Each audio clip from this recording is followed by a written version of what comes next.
Mga farmers, oh. Oh, meron tayong oh, planting materials mga farmers ng tanglad, oh. Magtanim at magtanim tayo mga farmers ng tanglad. Binigay lang ito sa atin ng kaibigan. Ito.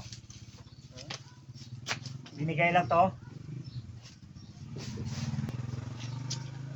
Meron pang kasamang pandan, pandan China, oh. Yung pampabango sa kanin at saka yung ginagawang pandan ano ganito eh? Pandan gani. Di ba ito lang ginahimo katong pagkaon gani nga sa sweet nga pandan ano itong tawag? Tugnaw. Ah, Katong bang pandan gyapon nga do halo-halo. lagi ka dong buko pandan. Buko pandan oh. Oh. Meron pa tayong pandan na panghalo sa buko pandan oh. At saka sa sinaing mga ka-farmers. Oh, ayan. Yung gagawin natin mga ka-farmers, dahil ito'y planting materials, tatanggalin lang natin yung dried na dahon.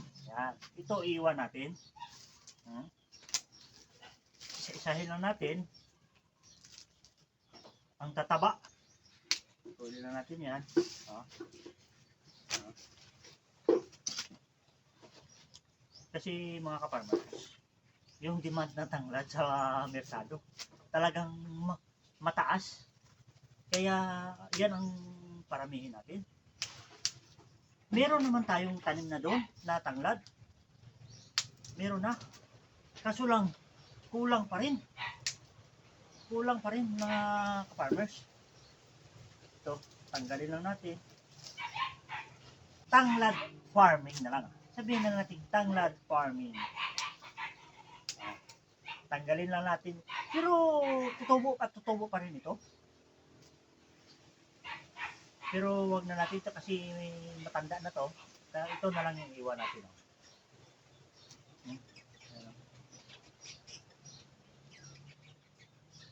Pang ano na to. Gawin na natin tong panghalo ni Mrs. sa tinola. Tinolang isda oh. Ayan oh. Ha? Ganyan magbuhol ng tanglad na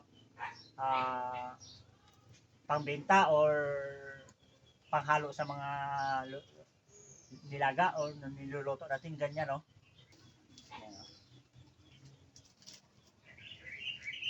Yung tanglad mga ka-farmers sa loob ng mga apat na buwan malaki na. Tanggalin na natin yan.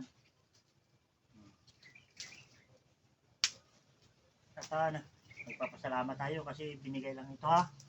Binigay lang ito mga ka-farmers ng kaibigan natin. Ito na mga ka-farmers yung tanglad na itatanim natin. Binabad lang natin sa tubig para mag-ugat.